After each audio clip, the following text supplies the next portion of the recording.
اعوذ باللہ من الشیطان الرجیم بسم اللہ الرحمن الرحیم۔ حضرت محمد صلی اللہ علیہ وآلہ وسلم کا شجرہ نسب۔ ایک حدیث میں روایت ہے کہ حضرت انس رضی اللہ تعالیٰ عنہ سے روایت ہے کہ رسول اللہ صلی اللہ علیہ وآلہ وسلم نے اس آیت کو پڑھا، جس کے معنی یہ ہے کہ بے شک آئے تمہارے پاس اللہ کے رسول اشرف اور افضل اور سب سے زیادہ نفیس خاندان سے۔ اس آیت کی تلاوت کے بعد آپ صلی اللہ علیہ وآلہ وسلم نے ارشاد فرمایا کہ میں با اعتبار حسب و نسب کہ تم سب سے افضل اور بہتر ہوں۔ میرے آباء و اجداد میں حضرت آدم علیہ السلام سے لے کر اب تک کہیں زنا نہیں، سب نکاح ہے۔ اس حدیث کو ابن مردویہ نے روایت کیا ہے۔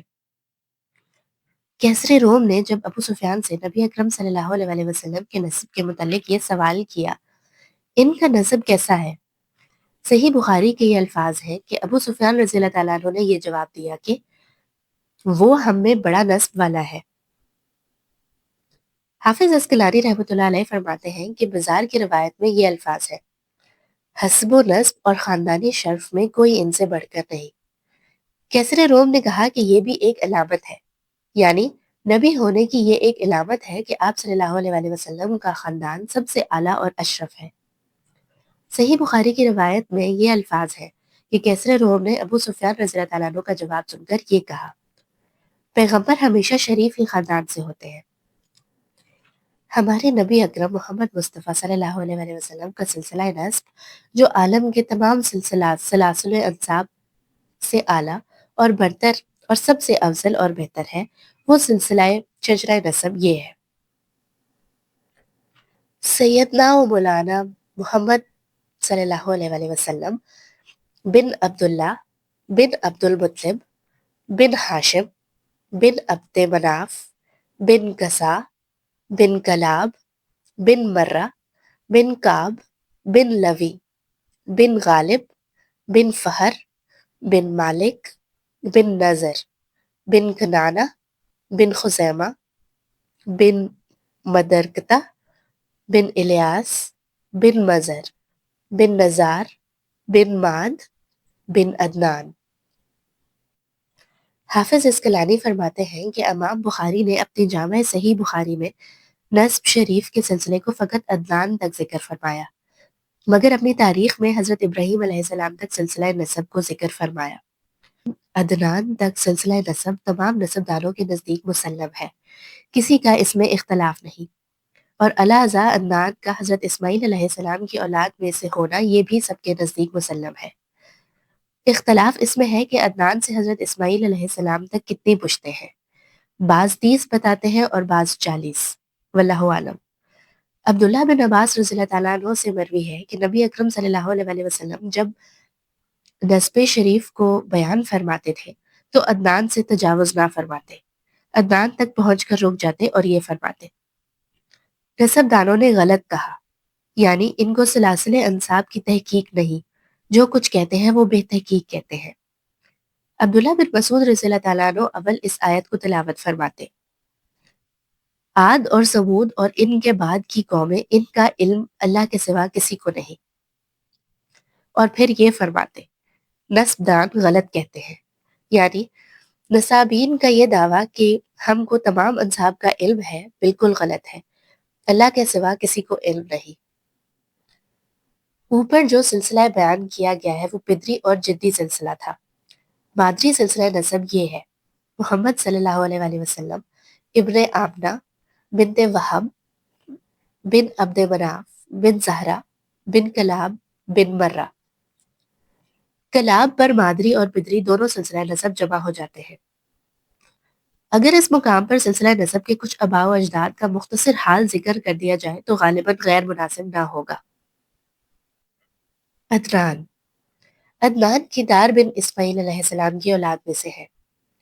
ابو جعفر بن حبیب رحمۃ اللہ علیہ اپنی تاریخ میں روایت کرتے ہیں کہ ابن عباس رضی اللہ تعالیٰ عنہ یہ فرماتے تھے کہ عدنان اور ماد اور ربیہ اور خزیمہ اور اسد یہ سب ملت ابراہیمی پر تھے، ان کا ذکر خیر اور بھلائی کے ساتھ کرو۔ اور زبیر بن فقار رحمۃ اللہ علیہ مرفوعاً روایت کرتے ہیں کہ رسول اللہ صلی اللہ علیہ وآلہ وسلم نے ارشاد فرمایا کہ مزر اور ربیہ کو برا مت کہو، وہ اسلام پر تھے، اور سعید بن مسیب رضی اللہ تعالیٰ عنہ کی ایک مرسل روایت بھی اسی کی معید ہے۔ ماد بڑے بہادر اور جنگجو تھے۔ ساری عمر بنی اسرائیل سے جنگ اور مقابلہ میں گزری اور ہر لڑائی میں مظفر اور منصور رہے۔ ابو نظار ان کی کنیت تھی۔ امام طبری فرماتے ہیں کہ ماد بن عدنان بخت نصر کے زمانے میں 12 سال کے تھے۔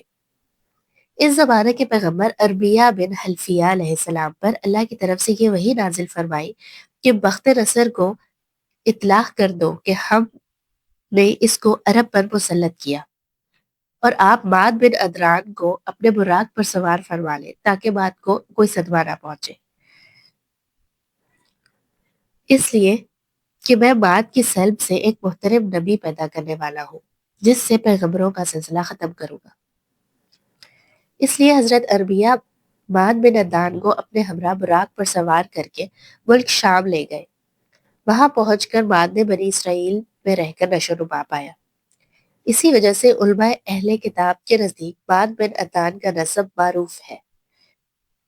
ابن سعد نے طبقات اور ابو یعقوب ترمذی سے نقل کیا ہے کہ بورخ بن ناریہ نے، جو اربیہ علیہ السلام کے کاتب اور منشی تھے، ماد بن عدنان کا جو نسب بیان کیا ہے وہ میرے پاس محفوظ ہے۔ نزار نزار نظر سے مشتق ہے جس کے معنی کلیل کے ہیں۔ ابو الفرج اصبہانی فرماتے ہیں نزار چونکہ اپنے زمانے کے یکتا تھے، یعنی ان کی مثال کم تھی، اس لیے نزار ان کا نام ہو گیا۔ علامہ سہیلی فرماتے ہیں کہ جب نزار پیدا ہوئے تو ان کی پیشانی نور محمد صلی اللہ علیہ وآلہ وسلم سے چمک رہی تھی۔ باپ یہ دیکھ کر بے حد مسرور ہوئے اور اسی خوشی میں دعوت کی اور یہ کہا، یہ سب کچھ اس مولود کے حق کے مقابلہ میں بہت قلیل ہے، اس لیے نزار نام رکھا گیا۔ نزار اپنے زمانے کے سب سے زیادہ حسین و جمیل اور سب سے زیادہ عاقل اور دانش مند نکلے، اور بعض کہتے ہیں کہ نزار کے معنی نحیف اور دبلے پتلے کے ہیں۔ چونکہ نزار نحیف البدن تھے اس لیے ان کا نام نزار ہو گیا۔ مدینہ منورہ کے قریب مقام ذات الحبیش میں ان کی قبر ہے۔ مزر مزر کا اصل نام ابرو تھا۔ ابو الیاس کنیت تھی، مزر ان کا لقب تھا۔ مزر مازر سے مشتق ہے جس کے معنی ترش کے ہیں۔ ترشی اور دہی آپ کو بہت مرغوب تھی، اس لیے مزر کے نام سے مشہور ہو گئے۔ بڑے حکیم و دانا تھے۔ مزر کے کلمات و حکمت میں سے ہے، جو شر کو بوئے گا وہ شرمندگی کو کاٹے گا، اور بہترین خیر وہ ہے جو جلد ہو۔ بس اپنے نفسوں کو ناگوار خاطر چیزوں پر آمادہ نہ کرو اور خواہشات سے نفسوں کو بچاؤ۔ صلح اور فساد کے مابین سوائے صبر کے کوئی حد فاصل نہیں۔ نہایت خوش الحان تھے، چلتے وقت اونٹوں پر ہدی پڑنا انہی کی ایجاد ہے۔ ابن سعد نے طبقات میں عبداللہ بن خالد سے مرسلن روایت کیا ہے کہ رسول اللہ صلی اللہ علیہ وآلہ وسلم نے ارشاد فرمایا کہ مزر کو برا مت کہو، وہ مسلمان تھے۔ الیاس حضرت الیاس علیہ السلام کے ہم نام۔ بیت اللہ کی طرف ہدی بیچنے کی سنت سب سے پہلے الیاس بن مزر ہی نے جاری کی۔ کہا جاتا ہے کہ الیاس بن مزر اپنی سلب یعنی پشت سے نبی اکرم صلی اللہ علیہ وآلہ وسلم کا تلبیہ حج سنا کرتے تھے۔ یہ بھی کہا جاتا ہے کہ نبی اکرم صلی اللہ علیہ وآلہ وسلم نے یہ ارشاد فرمایا کہ الیاس کو برا مت کہو، وہ مومن تھے۔ علامہ زرقانی رحمۃ اللہ علیہ فرماتے ہیں کہ مجھ کو اس حدیث کا حال معلوم نہیں، یہ حدیث کس پایا کی ہے۔ مدرکہ جمہور علماء کا قول یہ ہے کہ مدرکہ کا نام امرو تھا۔ محمد بن اسحاق کہتے ہیں کہ ان کا نام عامر تھا اور مدرکہ ان کا لقب تھا جو ادراک سے مشتق ہے۔ چونکہ انہوں نے ہر قسم کی عزت اور رفعت کو پایا اس لیے مدرکہ ان کا لقب ہو گیا۔ خزیمہ ابن عباس رضی اللہ تعالیٰ عنہ فرماتے ہیں کہ خزیمہ ملت ابراہیمی پر مرے۔ کنانہ عرب میں بڑے جلیل القدر سمجھے جاتے تھے۔ ان کے علم و فضل کی وجہ سے دور دراز سے لوگ مستقل ان کی زیارت کے لیے سفر کر کے آتے تھے۔ نظر نظر نظارہ سے مشتق ہے جس کے معنی رونق اور تر و تازگی کے ہیں۔ حسن و جمال کی وجہ سے ان کو نظر کہنے لگے تھے۔ اصل نام کیس تھا۔ مالک، مالک نام تھا، ابو الحارث کنیت تھی، عرب کے بڑے سرداروں میں تھے۔ فہر، فہر نام ہے، قریش لقب ہے۔ بعض کہتے ہیں کہ قریش نام ہے اور فہر لقب ہے۔ انہی کی اولاد کو قریشی کہتے ہیں، اور جو شخص فہر کی اولاد سے نہ ہو ان کو کنانی کہتے ہیں، اور بعض علماء کہتے ہیں کہ قریش نظر بن کنانہ کی اولاد کا نام ہے۔ حافظ الہی فرماتے ہیں کہ یہی صحیح ہے، اور محققین کا قول ہے کہ قریش نظر بن کنانہ کی اولاد کو کہتے ہیں، اور بعض احادیث مرفوعہ بھی اسی کی معید ہے۔ امام شافعی رحمۃ اللہ علیہ سے بھی یہی منقول ہے کہ قریش نظر بن کنانہ کی اولاد کا نام ہے۔ بعض حفاظ حدیث فرماتے ہیں کہ فہر کے باپ مالک نے سوائے فہر کے کوئی اولاد نہیں چھوڑی، اس لیے جو شخص فہر کی اولاد سے ہے وہ نظر کی اولاد سے بھی ہے۔ لہٰذا قریش کی تعین میں جو اقوال مختلف تھے وہ سب بحمدللہ متفق ہو گئے۔ کعب، سب سے پہلے جمعہ کے دن جمع ہونے کا یہ طریقہ کعب بن لوی نے جاری کیا۔ کعب بن لوی جمعہ کے روز لوگوں کو جمع کر کے خطبہ پڑھتے، اول خدا کی حمد و ثنا بیان کرتے کہ آسمان اور زمین اور چاند اور سورج یہ سب چیزیں خدا ہی کی بنائی ہوئی ہے، اور پھر صلح رحمی کی ترغیب دیتے، اور یہ فرماتے کہ میری اولاد میں ایک نبی ہونے والے ہیں، اگر تم ان کا زمانہ پاؤ تو ضرور ان کا اتباع کرنا، اور یہ شعر پڑھتے، کاش میں بھی ان کے اعلان دعوت کے وقت حاضر ہوتا، جس وقت قریش ان کی آنت سے دستکش ہوں گے۔ فرا اور سالب کہتے ہیں کہ اس سے پیشتر یوم جمعہ کو یوم عروبہ کہا جاتا تھا۔ سب سے پہلے کعب بن لوی نے اس دن کا نام جمعہ رکھا۔ حافظ ابن کثیر نے بھی اپنی تاریخ میں کعب بن لوی کے خطبہ کا ذکر فرمایا ہے۔ مرہ، مرارت سے مشتق ہے، جس کے معنی تلخی کے ہیں، جو شخص شجاع اور بہادر ہوتا ہے۔ عرب اس کو مرہ کہا کرتے تھے کہ یہ شخص اپنے دشمنوں کے لیے بہت تلخ ہے۔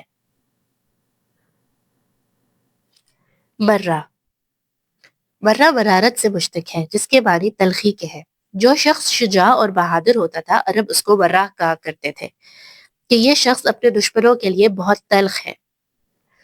مرہ میں تا مبالغہ کے لیے ہے، یعنی بہت تلخ۔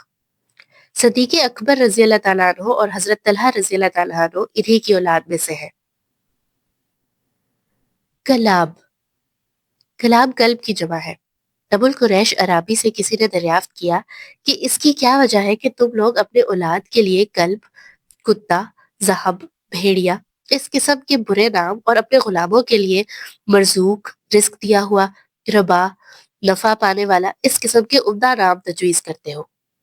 ابو القریش عرابی نے یہ جواب دیا کہ بیٹوں کے نام دشمنوں کے لیے اور غلاموں کے نام اپنے لیے رکھے جاتے ہیں، یعنی غلام تو اپنی خدمت کے لیے رکھے جاتے ہیں، بخلاف اولاد کے وہ دشمنوں سے سینہ سپر ہو کر جنگ کرتی ہے، اس لیے ان کے نام یہ تجویز کیے گئے تاکہ دشمن اس قسم کے نام سنتے ہی مروب ہو جائے۔ کلاب کا نام حکیم یا اروا یا مہذب تھا، علی الاختلاف الاقوال۔ کلاب شکار کے بہت شائق تھے، شکاری کتے جمع رکھتے تھے، اس لیے ان کا نام ہی کلاب پڑ گیا۔ کسا، کسا کا نام مجمع تھا جو جمع سے مشتق ہے۔ کسا نے چونکہ قریش کے متفرق قبائل کو جمع کیا تھا، اس لیے ان کو مجمع کہتے تھے۔ قریش ابتدا میں متفرق تھے اور ایک جگہ آباد نہ تھے، کوئی پہاڑ میں رہتا تھا، کوئی صحرا میں، کوئی وادی میں، اور کوئی گھاٹی میں تو کوئی غار میں۔ کسا نے سب کو مکہ کے دامن میں جمع کیا اور سب کے رہنے کے لیے الگ الگ مکان کے لیے جگہ دی اور سب کو ایک جگہ آباد کیا۔ اس وقت سے ان کو مجمع پکارا جانے لگا۔ امام احمد بن حنبل رحمۃ اللہ علیہ امام شافعی رحمۃ اللہ علیہ سے راوی ہے کہ کسا کا نام زید تھا۔ کسا بڑے حکیم اور دانا تھے۔ ان کے کلمات حکمت میں نقل کیا گیا ہے، جو لیم اور کمینے کا اکرام کرے وہ بھی اس کے کمینہ پن میں شریک ہے، جو اپنے مرتبہ سے زیادہ طلب کرے وہ مستحق محرومی ہے، اور حاسد دشمن خفی ہے۔ مرتے وقت اپنے بیٹوں کو انہوں نے یہ نصیحت کی: شراب سے پرہیز کرنا وہ بدن کو درست کرتی ہے لیکن ذہن کو خراب کرتی ہے۔ عرب میں قصہ کو خاص اقتدار حاصل تھا۔ تمام لوگ ان کے مطیع اور فرما بردار تھے۔ قصہ نے دارالندوہ کے نام سے ایک مجلس مشاورت قائم کی جس میں تمام اہم امور کے مشورے ہوتے تھے۔ نکاح اور ازدواج اور جنگی مہمات کے متعلق بھی اسی مجلس میں مشورہ ہوتا تھا۔ تجارت کے لیے جو قافلہ روانہ ہوتا وہ بھی اسی مقام سے روانہ ہوتا۔ سفر سے جب واپس آتے تو اول دارالندوہ میں آ کر اترتے، گویا کہ دارالندوہ عرب کا باب الحکومت اور پارلیمان تھا۔ قصہ تنہا عالم بردار اور تمام مہم خدمتوں کے ذمہ دار تھے۔ ان کے بعد یہ منصب اور عہدے مختلف قبائل پر تقسیم کر دیے گئے۔ عبد مناف۔ امام شافعی رحمۃ اللہ علیہ فرماتے ہیں کہ عبد مناف کا نام مغیرہ تھا۔ بہت حسین و جمیل تھے، اسی وجہ سے ان کو قمر البطحہ بھی کہا جاتا تھا۔ موسیٰ بن عقبہ روایت کرتے ہیں کہ بعض پتھروں پر یہ لکھا ہوا پایا گیا: میں مغیرہ قصہ کا بیٹا اللہ کے تقوی اور صلح رحمی کا حکم دیتا ہوں۔ ہاشم۔ امام مالک رحمۃ اللہ علیہ اور امام شافعی رحمۃ اللہ علیہ فرماتے ہیں کہ ہاشم کا نام ابرو تھا۔ مکہ میں قحط تھا، ہاشم نے شوربہ اور روٹیاں چور کر کر اہل مکہ کو کھلائی، اس لیے ان کا نام ہاشم ہو گیا۔ حشم کے معنی چورا کرنے کے ہیں، ہاشم اسی کا اسم فاعل ہے۔ ہاشم بلند مرتبہ نے اپنی قوم اور تمام اہل مکہ کو جرید بنا کر کھلایا، اور مکہ کے لوگ قحط کی وجہ سے لاغر اور ناتواں تھے۔ ایک مرتبہ نہیں بلکہ بار بار اہل مکہ کو اسی طرح سے کھلایا۔ نہایت سخی تھے، دسترخوان بہت وسیع تھا، ہر وارد و صادر کے لیے ان کا دسترخوان حاضر تھا۔ غریب مسافروں کو سفر کرنے کے لیے اونٹ عطا فرماتے تھے۔ نہایت حسین و جمیل تھے، نور نبوت آپ کی پیشانی پر چمکتا تھا۔ علماء بنی اسرائیل جب آپ کو دیکھتے تو سجدہ کرتے اور آپ کے ہاتھوں کو بوسہ دیتے۔ قبائل عرب اور علماء بنی اسرائیل نکاح کے لیے اپنی لڑکیاں ہاشم پر پیش کرتے تھے۔ حتیٰ کہ ایک مرتبہ ہرکل شاہ روم نے ہاشم کو خط لکھا کہ مجھ کو آپ کے جود و کرم کی اطلاع پہنچی ہے۔ میں اپنی شہزادی کو جو حسن و جمال میں یگانہ اور روزگانہ ہے آپ کی زوجیت میں دینا چاہتا ہوں۔ آپ یہاں آ جائیں تاکہ آپ سے شہزادی کا نکاح کر دوں۔ ہاشم نے شہزادی سے نکاح سے انکار کر دیا۔ شاہ روم کا مقصد اصلی یہ تھا کہ وہ نور نبوت جو ہاشم کی پیشانی پر چمک رہا ہے اس کو اپنے گھرانے میں منتقل کر لے۔ کہا جاتا ہے کہ وفات کے بعد ہاشم کا سن 25 سال کا تھا۔ ہاشم ہی نے سب سے پہلے قریش میں دستور جاری کیا کہ سال میں 2 مرتبہ تجارت کے لیے قافلہ روانہ ہو، موسم گرما میں شام کی طرف اور موسم سرما میں یمن کی طرف۔ اسی دستور کے مطابق ہر موسم میں قافلہ روانہ ہوتا، لکھوں تک بیابانوں اور خشک ریگستانوں اور برو بحر کو قطع کرتا ہوا موسم سرما میں یمن اور حبشہ تک پہنچتا۔ نجاشی شاہ حبشہ ہاشم کی بہت مدارات کرتا اور ہدیہ پیش کرتا، اور موسم گرما میں شام اور غزہ اور انقرہ، انگورا جو اس وقت کیسر روم کا پایا تخت تھا، تک پہنچتا۔ کیسر روم بھی ہاشم کے ساتھ نہایت احترام کے ساتھ پیش آتا اور نذرانہ بھی پیش کرتا، اور ہاشم نے حکومت یمن اور حکومت روم سے قریش کے کاروان تجارت کی حمایت اور حفاظت کا حکم حاصل کیا۔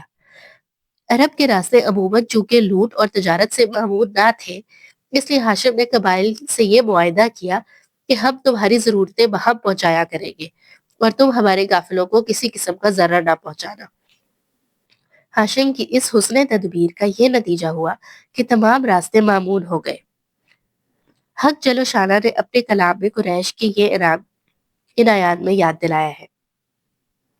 چونکہ قریش اللہ کی رحمت سے موسم سرما و گرما کے سفر کے عادی ہو گئے، اس لیے ان کو نعمت کے شکریہ میں اس خدا کی عبادت کرنی چاہیے جو گھر کا مالک ہے، اور اس نے ان کو بھوک سے کھانے کو دیا اور خوف سے امن دیا۔ جب ایام حج آتے تو ہاشم تمام حجاج کو گوشت اور روٹی اور ستو اور کھجور یہ چیزیں کھلاتے اور زمزم کا پانی پلاتے۔ بنا اور مزدلفہ اور عرفات میں بھی اسی طرح کھانے اور پینے کا انتظام فرماتے۔ امیہ بن عبد شمس کو ہاشم کا یہ جود و کرم اور تمام عرب میں ان کا یہ اقتدار بہت شاخ اور بہت گراں تھا۔ امیہ نے بھی اس کی کوشش کی کہ ہاشم کی طرح لوگوں کو کھلائے، مگر امیہ باوجود ثروت اور دولت کے ہاشم کا مقابلہ نہ کر سکا۔ بنی ہاشم اور بنی امیہ کی عداوت کا سلسلہ اول یہی سے شروع ہوا۔ ایک بار ہاشم قافلہ تجارت کے ساتھ سفر کے لیے روانہ ہوئے۔ راستہ میں مدینہ منورہ ٹھہرے۔ وہاں بازار میں ایک عورت پر نظر پڑی۔ حسین و جمیل ہونے کے علاوہ شرافت و نجابت، فہم اور فراست اس کے چہرے سے نمایاں تھے۔ ہاشم نے دریافت کیا کہ یہ عورت کس کی مدکوہا ہے۔ معلوم ہوا کہ اسیحہ بن جلاح کی مدکوہا تھی، جس سے ابرو اور مابدیہ دو لڑکے پیدا ہوئے۔ بعد میں اسیحہ نے ان کو طلاق دے دی۔ ہاشم نے ان سے نکاح کا پیام دیا۔ ہاشم کی نسبی شرافت اور ذاتی مکارم کی وجہ سے اس نے اس پیام کو قبول کیا اور نکاح ہو گیا۔ اس عورت کا نام سلمہ بنت امرو تھا، جو قبیلہ بنی نجار سے تھی۔ نکاح کے بعد ہاشم نے ایک دعوت دی جس میں تمام قافلہ والے شریک تھے اور کچھ لوگ قبیلہ خزرج سے بھی مدعو تھے۔ ہاشم نے نکاح کے بعد کچھ روز مدینہ میں قیام کیا۔ سلمہ کو حمل ہو گیا، جس سے عبد المطلب پیدا ہوئے۔ جس وقت پیدا ہوئے تو سر میں ایک بال سفید تھا، اس لیے شیبہ نام رکھا گیا۔ ہاشم قافلے کے ساتھ غزہ کی جانب روانہ ہوئے۔ غزہ پہنچ کر ہاشم کا انتقال ہو گیا، وہی مدفون ہوئے۔